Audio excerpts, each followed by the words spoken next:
Assalamu alaikum, salut, bienvenue sur la chaîne YouTube Ren Timo Academy. Je suis Marwan Afassi, entrepreneur, formateur. Je te propose de nous rejoindre pour découvrir comment je suis passé d'ingénieur à sous-loueur professionnel en gérant plus d'une vingtaine de biens. Je te fais découvrir la sous-location professionnelle et la conciergerie Airbnb, deux solutions qui vont te permettre de générer des revenus immobiliers sans être propriétaire, ce de manière 100% légale, 100% éthique. À tout de suite. Salam alaikum, salut, j'espère que tu vas bien. On se retrouve pour cette toute nouvelle vidéo YouTube en compagnie, j'ai l'honneur d'avoir aujourd'hui la compagnie de Mehdi, de Maître Abidi une nouvelle fois. Et aujourd'hui, on aborde le sujet de comment monter ta structure de sous-location professionnelle ou de conciergerie Airbnb, deux activités qui vont te permettre de générer des revenus immobiliers sans être propriétaire. Et aujourd'hui, on te donne les meilleures conditions, en tout cas, pour pouvoir te lancer en 2024 avec tous les éléments d'un point de vue juridique en ta possession. Donc, je vais laisser très rapidement Mehdi pour se présenter pour ceux qui ne connaîtraient pas. Et puis après, on va aborder le sujet de l'aspect juridique sur ces deux activités-là. Merci Marwan, encore pour cette invitation. Mehdi Abidi, avocat en droit des affaires et en droit fiscal.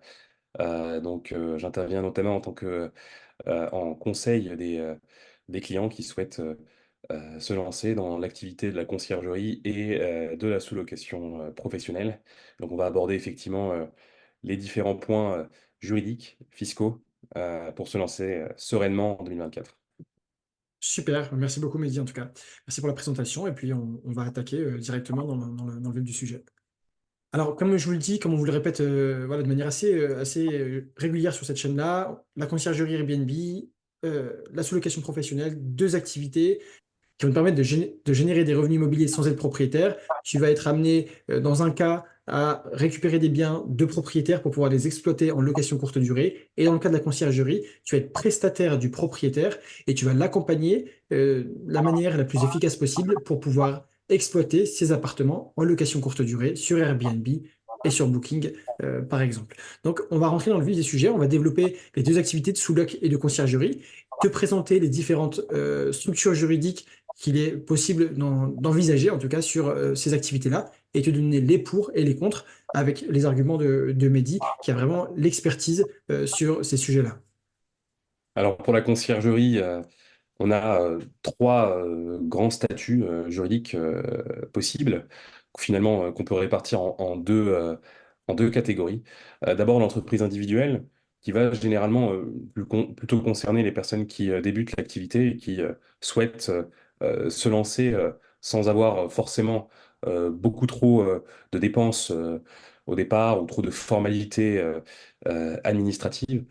Et la forme de la société, qui peut être une SARL ou une SAS, qui donc là va plutôt concerner des personnes qui ont un projet beaucoup plus mûr et qui ont, on va dire, plus d'investissement à mettre, que ce soit en termes de moyens financiers ou de temps dans leur projet de conciergerie. Et donc, on va d'abord aborder la première forme juridique, l'entreprise individuelle. Donc ici, l'entreprise individuelle, c'est finalement la forme juridique la plus simple pour lancer son activité, quelle qu'elle soit d'ailleurs. On n'est pas forcément ici limité à la conciergerie. Ce constat s'applique de manière assez générale. L'avantage ici, c'est qu'on a des formalités assez faible, formalité juridique, administrative. Pareil, à la fin de l'année, il n'y a pas autant d'obligations que pour une société. Et donc, ici, c'est, on va dire, le bon statut pour débuter, généralement. Au niveau de la fiscalité et des cotisations sociales, ici, on est sur, en fait, quelque chose d'assez classique. On est imposé au titre de son impôt sur le revenu dans la catégorie des bénéfices industriels et commerciaux. Ça veut dire que les revenus qui seront dégagés de l'activité de conciergerie seront reportés sur la fiche d'imposition et seront imposés, alors pas comme des salaires ou pas comme d'autres types d'activités comme de la location nue par exemple, mais comme une activité commerciale. Et donc ici, on va avoir l'impôt sur le revenu qui va s'appliquer de manière assez classique. Il faudra quand même distinguer deux régimes. Le régime micro, qui, lui, s'applique lorsque le chiffre d'affaires est inférieur à 72 600 euros. Ici, on applique un abattement de 50% sur le chiffre d'affaires, c'est-à-dire que si vous gagnez 100 sur l'année, eh bien, l'impôt ne sera calculé que sur 50. Et donc, les 50 autres restants font l'objet d'un abattement et ne sont donc pas imposés. Très bien. Ici, Donc, Mehdi, si tu me permets, du coup, je réagis par rapport à ça. Cette fameuse, enfin, c'est cette, euh, où le régime micro, on sait qu'on doit être inférieur à 72 600, c'est le plafond en tout cas en termes de chiffre d'affaires. C'est le plafond une fois que l'abattement a été réalisé ou c'est à 100% du chiffre d'affaires. C'est-à-dire là, tu parlais de 100 000 euros de chiffre d'affaires. Enfin, j'ai l'impression que c'est au-dessus de ces 72 600. Du coup, tu es hors, tu as dépassé du coup cette limite-là et tu ne peux plus continuer avec une structure comme celle de l'entreprise individuelle ou finalement c'est l'abattement qui est ah non, l'exemple que je donnais, c'était 100, pas 100 000, c'était 100. super. C'est pour simplifier le calcul. Et ensuite, donc le régime réel, lui, va s'appliquer au-delà du chiffre d'affaires, donc au-delà de 72 600 euros. Et là, on va calculer l'impôt sur le bénéfice net, donc on va tout simplement faire les revenus moins les charges. Et ici, l'intérêt de la distinction entre ces deux régimes va dépendre du niveau de charge que vous avez. Plus vous avez de charges, bah, moins il est intéressant d'être dans le régime micro, puisque vous pourrez déduire beaucoup plus de charges que les 50% initiaux, ce qui vous permettra donc de payer aussi moins d'impôts. Donc l'idée ici, c'est de bien anticiper la structure de coûts que vous aurez sur les 2, 3 prochaines années, d'anticiper pour envisager justement le meilleur régime. Alors, dans le cas de la conciergerie, il peut y avoir des charges importantes, pas autant que dans d'autres activités. Donc, le régime micro pourrait très bien être suffisant et être pertinent. Mais encore une fois, c'est une analyse individualisée qui doit être réalisée pour savoir quel régime opter. Au niveau des cotisations sociales, ici, on est considéré comme un indépendant et avec la possibilité de bénéficier du régime de la micro-entreprise. Alors, pour bénéficier de ce régime, il faut avoir un chiffre d'affaires inférieur à 77 700 euros sur la dernière ou l'avant-dernière année. Et ici, on a des obligations déclaratives et de paiement simplifiées. Et donc, ce qui permet, donc, encore une fois, de simplifier la gestion de son entreprise individuelle. Encore une fois, on est sur des choix qui doivent s'opérer de manière pertinente et individualisée en fonction de chaque projet. Donc, Mehdi, est-ce qu'il y a une différence en fait entre l'entreprise individuelle, pour des personnes qui ne maîtriseraient pas le sujet, entre l'entreprise individuelle et la micro-entreprise? Parce qu'on parle d'auto-entrepreneur, micro-entreprise, entreprise individuelle. C'est quoi finalement la nuance entre ces termes-là? En fait, l'entreprise individuelle, c'est un régime juridique qui existe depuis 2022, euh, à vérifier, mais depuis 2022, et qui, en fait, est le seul statut qui existe pour exercer en individuel. La micro-entreprise, c'est un, c'est un régime qui permet de simplifier les obligations déclaratives en matière d'impôts et en matière d'URSSAF. Donc, c'est un régime dans le régime, si on peut Très bien, résumer ça comme super. ça. Parfait. C'est hyper clair. Hyper clair. Bah, merci en tout cas pour la présentation de cette première structure, en tout cas d'entreprise individuelle. Donc, pour résumer finalement les avantages et les inconvénients de l'entreprise individuelle, finalement, le principal intérêt réside dans sa simplicité. Donc, création qui est simplifiée via le guichet unique, des coûts forcément relativement faibles, puisque vous n'avez pas d'assemblée générale à tenir à la fin de l'année, comme ce peut être le cas pour une SAS. Le fonctionnement est lui-même simplifié, on est seul, donc il n'y a pas de questions qui se posent de conflits, de gestion de conflits avec des associés. Le patrimoine personnel est protégé puisque seul le patrimoine professionnel qui est donc lié à cette activité est susceptible d'être potentiellement saisi par des créanciers ou, dans le cadre de litiges.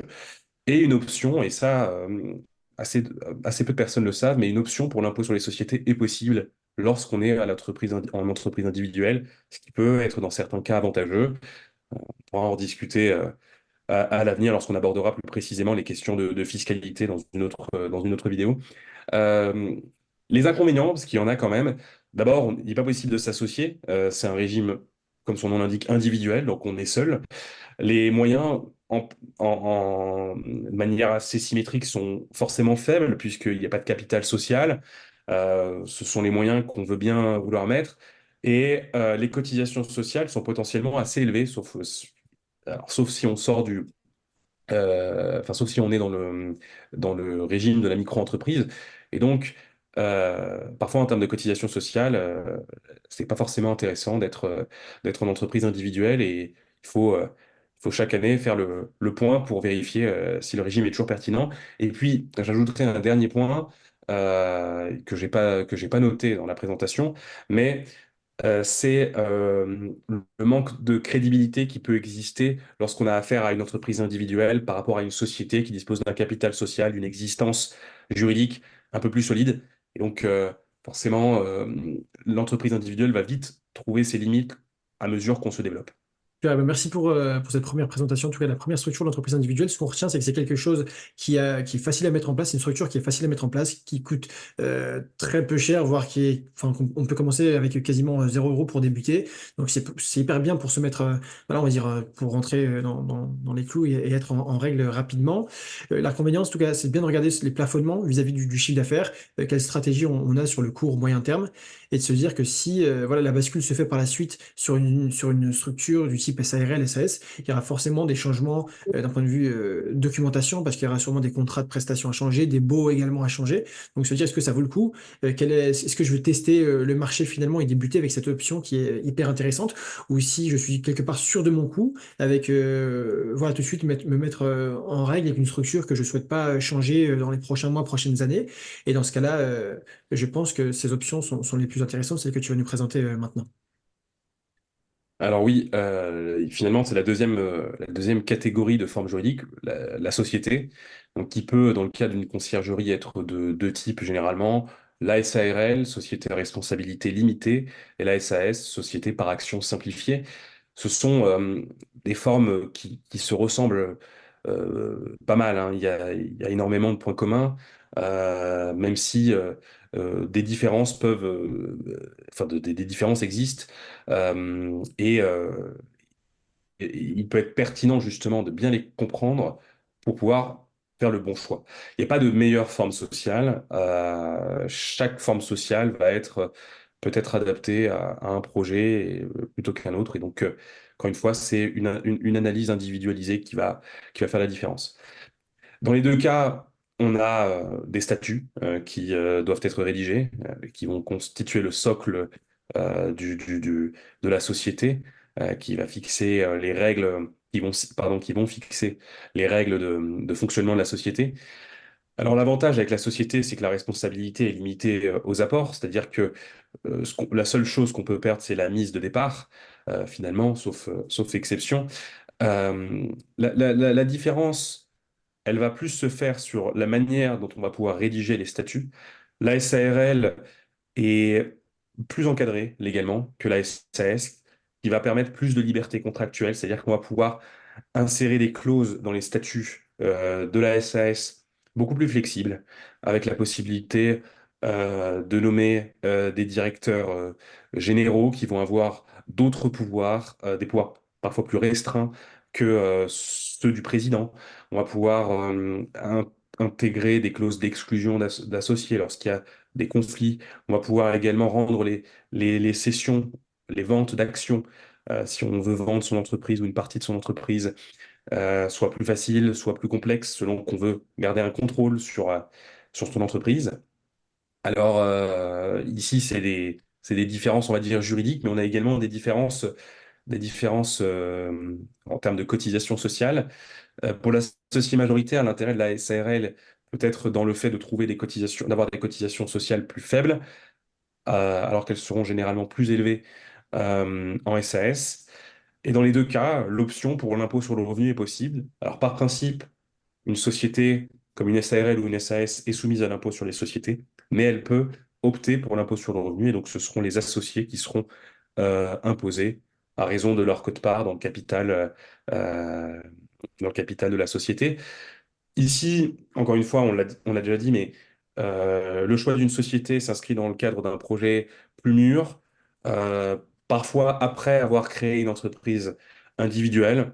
On voit que ça marche, on se décide de se lancer vraiment à fond sur le projet ou de s'associer avec quelqu'un. On connaît un autre entrepreneur individuel qui fait de la conciergerie, on décide de s'associer pour faire quelque chose de plus gros. Eh bien ici, la société va trouver son intérêt et ça peut être également intéressant de choisir la forme juridique d'une société dans le cadre d'un montage un peu plus complexe, lorsqu'on décide d'avoir une holding qui va être chargée de réaliser plusieurs investissements et lorsqu'on a déjà d'autres entreprises de côté. Ici, ce sont des montages un peu plus complexes qui concernent des entrepreneurs un peu plus aguerris, mais c'est important de le savoir que ça existe. Super. Super. Et moi, je me pose une question, Mehdi, c'est de savoir, du coup, d'un point de vue déduction, réduction, en tout cas abattement, vis-à-vis des charges, parce que dans le cas de la sous-location professionnelle, c'est hyper net, il y a beaucoup de charges. La question se pose pas vraiment. Dans le cas de la conciergerie, on est sur des charges qui sont relativement faibles. Après, ça dépend vraiment de la stratégie que vous allez prendre, peut-être du nombre de salariés que vous allez avoir par la suite, peut-être aussi délégués. Qui dit délégué, c'est que vous allez avoir des prestataires, des collaborateurs et des personnes qui vont vous facturer, donc qui vont devenir finalement des charges pour votre structure. Euh, en termes de charges, tout à l'heure, je voyais dans le cas d'entreprise individuelle, on va pouvoir déduire dans certains cas des charges. J'avais une croyance comme quoi le cas de la micro-entreprise, on ne pouvait pas déduire des charges et c'était vraiment le point bloquant. C'était pour moi, dès que tu es une entreprise et que tu n'as pas de charges, bah, le cas de la micro-entreprise, c'est hyper simple, c'est hyper clair, c'est la meilleure solution. Et dans le cas où tout de suite tu commences à avoir des charges un peu plus importantes que ton entreprise prend en taille, et il est beaucoup plus logique, en tout cas, de passer et rentable de passer sur une structure de ce type-là, SARL, SAS. Exactement. Alors, une petite précision quand même, la micro-entreprise va être un régime dans l'entreprise individuelle. Donc, effectivement, on va pas pouvoir déduire les charges au niveau de la micro-entreprise, qui va vite être bloquant à mesure que l'entreprise croît. En revanche, dans l'entreprise individuelle, lorsqu'on dépasse le seuil et qu'on intègre le régime réel, eh bien, il est possible de déduire les charges. Donc, ici, l'intérêt de la SARL ou de la SAS va être effectivement sur la déduction des charges, puisque ça va venir directement en diminution des revenus, et donc le bénéfice imposable va être potentiellement plus faible que celui qui pourrait être réalisé dans le cadre d'une entreprise individuelle. Et puis surtout, le taux d'imposition, il ne faut pas oublier que l'IS, on a une première tranche à 15%, une seconde à 25%, alors que les tranches marginales d'imposition pour l'IR atteignent facilement enfin facilement, peut-être pas facilement les 45, mais facilement les 30. Donc déjà, on est sur potentiellement une imposition, ne serait-ce que par le fait d'être à l'IS, inférieure. Alors, oui et non, parce que ça va dépendre de plusieurs choses, parce que si vous décidez de vous verser des dividendes, vous allez avoir ensuite 30% de flat tax. Mais voilà, l'idée ici, c'était d'abord de comparer l'imposition du revenu de l'activité. Il est toujours évidemment possible de se verser un salaire, alors sous certaines conditions, dans le cadre d'une SARL ou d'une SAS. Euh, donc, euh, euh, donc voilà, effectivement, la question des charges est particulièrement importante dans le choix entre ces deux formes juridiques. Super, super, hyper clair. Bah, merci Mehdi pour cet éclairage. Et ben, on continue. Alors pour la sous-location professionnelle, finalement, on a les mêmes choix. Je vais aborder le sujet de la SCI juste après, mais possibilité de faire ça en entreprise individuelle, bien entendu, en SARL ou en SAS. La différence va être sur la structure de coût, forcément. On va pas être sur les mêmes structures de coûts que dans le cadre de la conciergerie. Donc la question notamment de la déduction des charges et donc de l'imposition in fine va se poser de manière encore plus importante. Néanmoins, la même question se pose. Il faut se poser la question de quels sont les moyens que je suis prêt à allouer dans mon projet, comment est-ce que je souhaite le cadrer, est-ce que je souhaite le mener avec quelqu'un d'autre. Et donc, si on décide de mener un projet à deux ou à trois, ou même plus, il faut rapidement encadrer les choses et des statuts de société sont la meilleure manière pour encadrer une relation professionnelle, une relation d'associé entre des différentes personnes.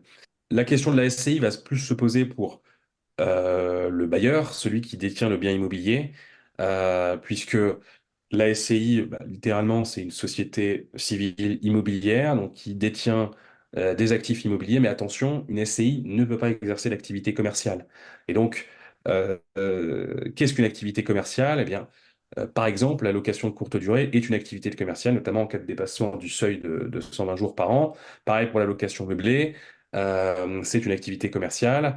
Et donc, finalement, la SCI peut exercer des activités, voilà, des activités civiles. On enlève cette phrase. La SCI ne peut exercer que des activités civiles, par exemple la location nue. Alors, ici, la question va quand même se poser pour le propriétaire d'un bien qui souhaiterait avoir recours à un sous-locataire, une personne qui sous-loue son bien. Et donc la question, c'est de savoir si la SCI est pertinente ou pas. Alors, quelle est la conséquence si jamais la SCI exerce une activité commerciale? C'est-à-dire que on a quelqu'un qui a une SCI, qui a un bien immobilier et dans cette SCI et qui souhaite euh, avoir recours enfin, à exercer son activité par le biais d'un sous-loueur. Euh, eh bien, la seule conséquence, finalement, c'est que la SCI devient redevable des impôts commerciaux. Elle sera soumise à l'IS et à la TVA, mais il y a une tolérance pour les recettes commerciales lorsque elles dépassent moins de 10% des recettes totales de la SCI. Donc, c'est-à-dire qu'une SCI peut quand même avoir une activité commerciale dès lors que ça ne dépasse pas 10% des recettes totales. Donc ici, voilà, il faut quand même envisager ça de manière large. Si la SCI a une vocation euh, à exercer une activité commerciale, enfin, en gros, si le bailleur a vocation à exercer une activité commerciale par le biais de son bien immobilier, il faudra peut-être plus songer à une activité, à une forme juridique comme une SAS plutôt qu'une SCI. Euh, Ici, la SCI va présenter des intérêts, des avantages et des inconvénients assez différents.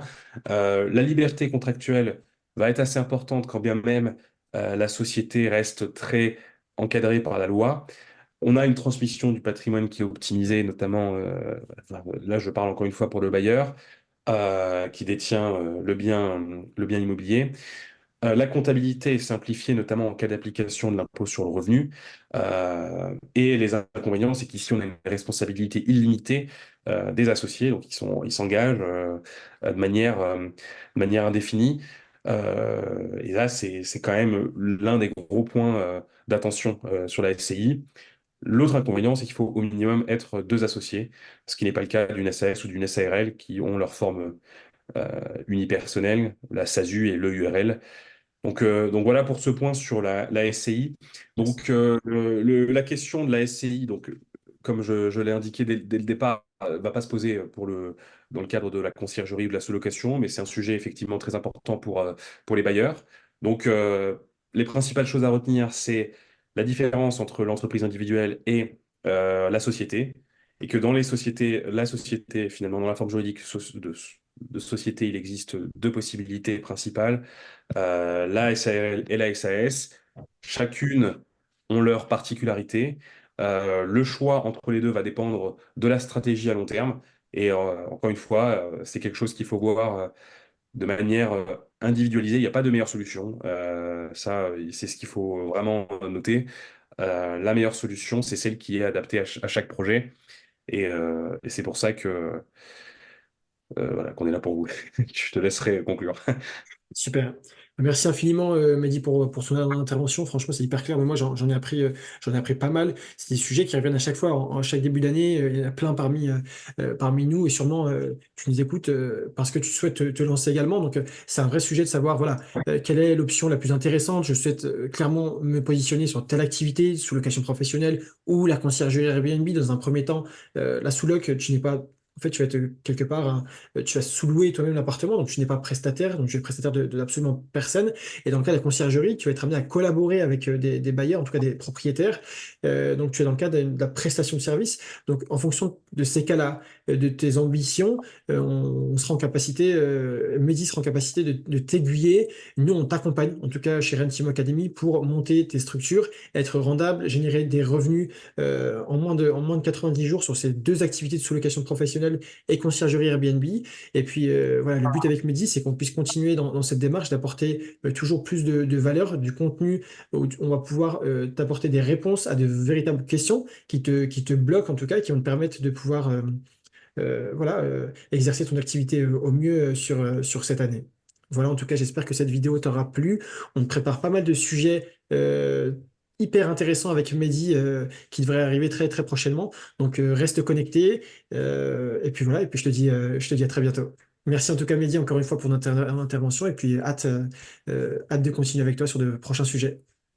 Merci à toi, à très bientôt. Merci d'avoir visionné la vidéo. N'hésite pas à partager, commenter et liker. Et si toi aussi tu souhaites générer des revenus immobiliers sans être propriétaire, on t'a préparé une formation masterclass gratuite que tu retrouveras en bio. Et tu peux dès maintenant réserver un appel stratégique offert où on te répondra à toutes tes interrogations. Et je te dis sur ce, à très vite de l'autre côté, Inch'Allah.